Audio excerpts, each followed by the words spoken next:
Assalamualaikum students.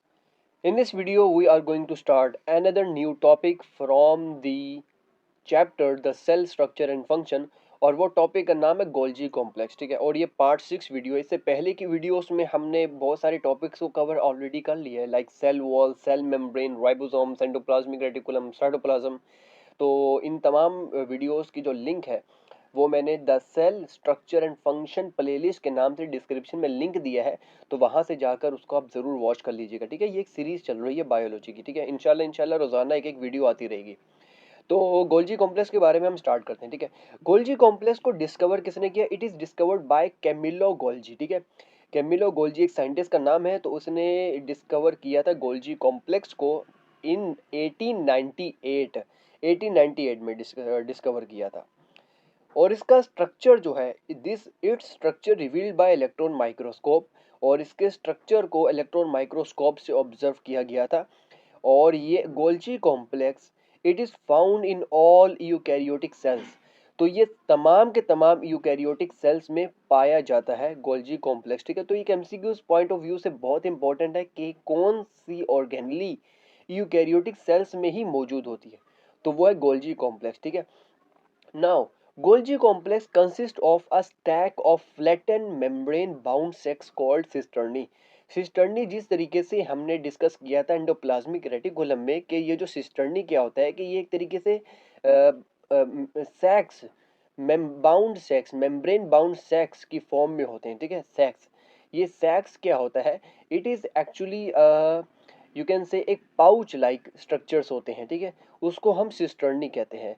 तो ये Golgi complex क्या है? It consist of stack of flattened, ठीक है, फ्लैट होते हैं स्ट्रक्चर्स, और स्टैक मतलब एक अरेंजमेंट है, और मेम्ब्रेन बाउंड ऑर्गेनेली है, यानी कि इसके आउटसाइड पर मेम्ब्रेन मौजूद होती है, और इसको हम कहते हैं cisternae, together with the system of associated vesicles. और काफ़ी सारे इसके साथ वेसिकल्स मौजूद होते हैं, जिसको हम कहते हैं ओवरऑल स्ट्रक्चर को गोल्जी बॉडीज या गोल्जी वेसिकल्स। ठीक है, तो अभी हम डिस्कस करेंगे इसके स्ट्रक्चर्स के बारे में। ठीक है, पहले मैं आपको डायग्राम से दिखा दूं, ये देखें। ठीक है, सिस्टर्नी ये होता है, ये होते हैं सिस्टर्नी, पाउच लाइक स्ट्रक्चर्स मौजूद होते हैं, इसको हम कहते हैं सिस्टर्नी। ठीक है, तो यही मैं आपको बता रहा था ऊपर। अच्छा, अब अभी हम बात करेंगे स्ट्रक्चर के बारे में।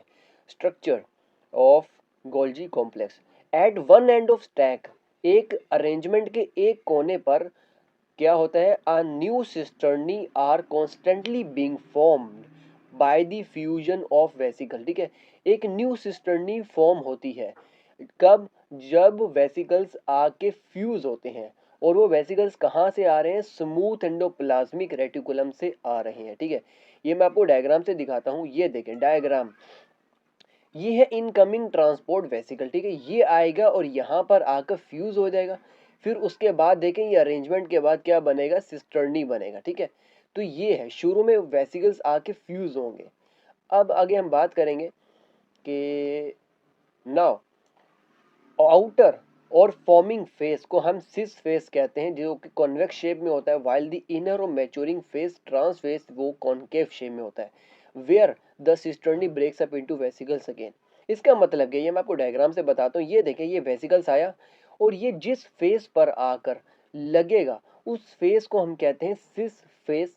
ये आउटर फेस है और ये कन्वेक्स शेप में मौजूद है, इसलिए हम इसको कहते हैं सिस फेस या आउटर फेस। और हम इसको फॉर्मिंग फेस भी कहते हैं। फॉर्मिंग फेस क्यों कहते हैं? क्योंकि यहाँ पे वेसिकल्स आके फ्यूज होते हैं और सिस्टर्नी यहाँ से ही फॉर्मेशन उसकी स्टार्ट होती है। और दूसरा हमने बात करी थी कि जहाँ से वेसिकल्स रिलीज होते हैं, जहाँ इस दूसरा फेस है ट्रांस फेस। ट्रांस फेस आप देख सकते हैं कुछ इस तरीके का फेस है, यानी कि ये कॉनकेव शेप में मौजूद होता है और ये इनर साइड पर है। ठीक है, इनर साइड पर ट्रांस फेस इसको हम कहते हैं। और एक और चीज़ ये है कि ये इसको हम मैच्योरिंग फेस भी कहते हैं, यानी कि यहाँ पे वेसिकल्स मैच्योर होकर क्या बनते हैं? ये देख लें, न्यूली फॉर्मिंग वेसिकल, वेसिकल बन चुके हैं, मैच्योर हो चुके हैं, और फिर उसके बाद सिक्यूरिटरी वेसिकल बन जाती है, यानी कि रिलीज हो जाते हैं। ठीक है, तो ये है सिस फेस और ट्रांस फेस।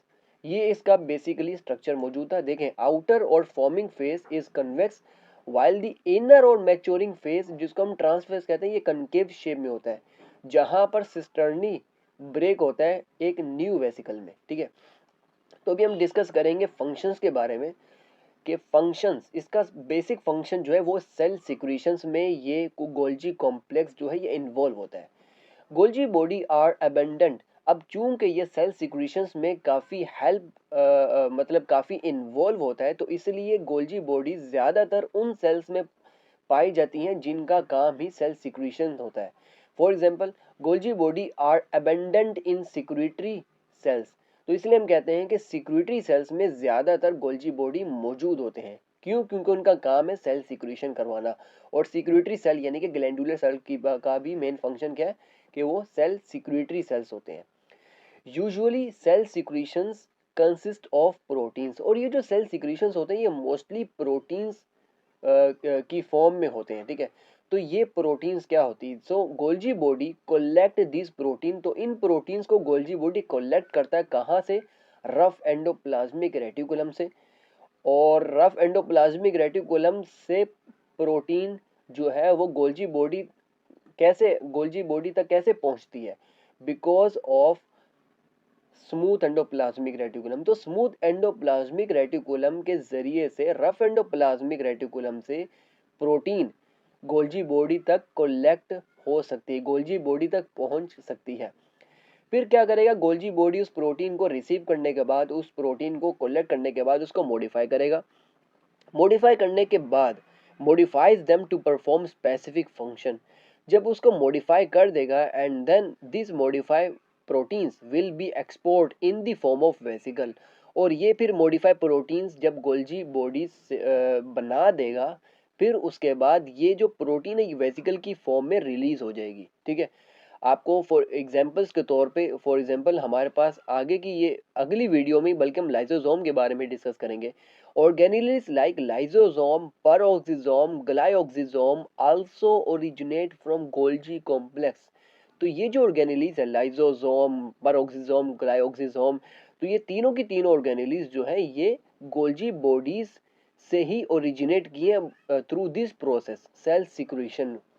तो इसको मैं आपको डायग्राम से दिखाता हूँ। ये देखें डायग्राम, ये है रफ एंडोप्लाज्मिक रेटिकुलम। तो इसी के साथ ही स्मूथ एंडोप्लाज्मिक रेटिकुलम भी होता है, ठीक है। तो रफ एंडोप्लाज्मिक रेटिकुलम पे फॉर एग्जांपल ये प्रोटीन बन गई। अब इस प्रोटीन को हमने क्या किया? स्मूथ एंडोप्लाज्मिक रेटिकुलम के जरिए से इस वेसिकल में आ गया। अब ये वेसिकल जो है, इस वेसिकल के जरिए से ये गोल्जी बॉडी में इंटर हुआ एंड देन यहाँ से देख रहे ये ट्रांसपोर्ट हो रहा है। ट्रांसपोर्ट होने के बाद फिर देखें कि ये इस जगह आया, क्योंकि हमने बोला ये फॉर्मिंग फेस है और ये मैच्योरिंग फेस है। मैच्योरिंग फेस में वेसिकल जब ट्रांसपोर्ट हुआ, वेसिकल जब रिलीज हुआ, तो उसके साथ प्रोटीन भी अटैच हो गई, ठीक है। अब उसके बाद फिर ये स्पेसिफिक फंक्शन के मुताबिक अगर ये प्रोटीन को प्लाज्मा मेम्ब्रेन से बाहर भेजना है, आउटसाइड सेल भेजना है, तो फिर ये इस तरीके से प्रोटीन जो है देखें वेसिकल प्लाज्मा मेम्ब्रेन के साथ आके फ्यूज होगा और वो वेसिकल जो है वो रप्चर होगा और ये प्रोटीन बाहर आ जाएगी, ठीक है। तो ये एक तरीके से सेल सिक्रीशन का ये एक बेसिक फंक्शन है। तो दूसरा फंक्शन क्या है? Formation of conjugated molecules like glycoprotein, lipoprotein.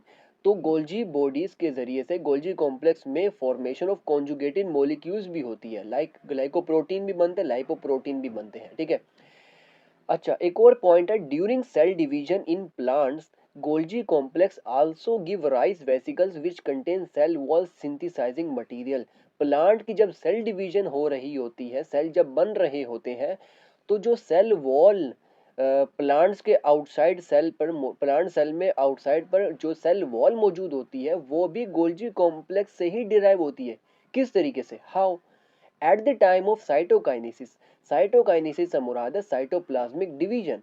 जब साइटोकाइनेसिस हो रही होती है, so these Golgi vesicles are arrange on the cell equator. Cell के सेंटर में गोल्जी वेसिकल्स अरेंज हो जाते हैं और उसके बाद वो फ्यूज होते हैं और फ्यूज होने के बाद एक स्ट्रक्चर बनाते हैं जिसको हम कहते हैं फ्रेगमोप्लास्ट। क्या बनाते हैं? फ्रेगमोप्लास्ट। तो हम बात कर रहे थे फ्रेगमोप्लास्ट, ठीक है। कि क्या है कि सेल के सेंटर, सेल इक्वेटर पे गोल्जी वेसिकल्स आके क्या करेंगे? एक तरीके से गोल्जी वेसिकल्स जो है वो सेल के इक्वेटर की साइड पर आकर अरेंज होंगे और आपस में वो फ्यूज हो जाएंगे। फ्यूज होने के बाद एक स्ट्रक्चर बनाएंगे जिसको हम कहते हैं फ्रेगमोप्लास्ट। क्या बनाते हैं? फ्रेगमोप्लास्ट। और यही फ्रेगमोप्लास्ट जो है ये कुछ देर बाद later on new cell wall is derive from this structure. तो इस फ्रेगमोप्लास्ट से एक सेल वॉल जो है वो डिराइव हो जाएगी। तो इस तरीके से हमने जो डिस्कस किया कि गोल्जी कॉम्प्लेक्स जो है ये कुछ वेसिकल्स रिलीज करता है कि जिसमें सेल वॉल सिंथेसाइजिंग मटेरियल होता है और वो आगे जाकर सेल वॉल को डेवलप कर देता है। ठीक है, तो ये एक तरीके से थर्ड फंक्शन था। पहले फंक्शन में हमने सेल सिक्रीशन के बारे में पढ़ा, फिर हमने डिस्कस किया कॉन्जुगेटेड मॉलिक्यूल्स की फॉर्मेशन होती है, फिर हमने डिस्कस किया कि सेल डिवीजन ऑफ प्लांट्स में गोल्जी कॉम्प्लेक्स जो है वो कुछ वेसिकल्स रिलीज करता है जो कि आगे जाके सेल वॉल को सिंथेसाइज करता है। तो ये हमने कुछ चीज़ों को डिस्कस किया। ये एक तरीके से बेसिक गोल्जी कॉम्प्लेक्स के हिसाब से हमने जो बेसिक डिस्कशन करनी थी तो उसमें ये सारा शुरू में हमने इंट्रोडक्शन के बारे में डिस्कस किया, फिर हमने स्ट्रक्चर को पढ़ा और लास्ट में फंक्शंस को पढ़ा डायग्राम्स के ज़रिए से। ठीक है, तो इन वीडियोस को आप ज़रूर देखें और हमारे नोट्स को देख सकते हैं आप अपनी स्क्रीन पर। तो वीडियो को पॉज करके आप लेक्चर को नोट डाउन भी ज़रूर करें।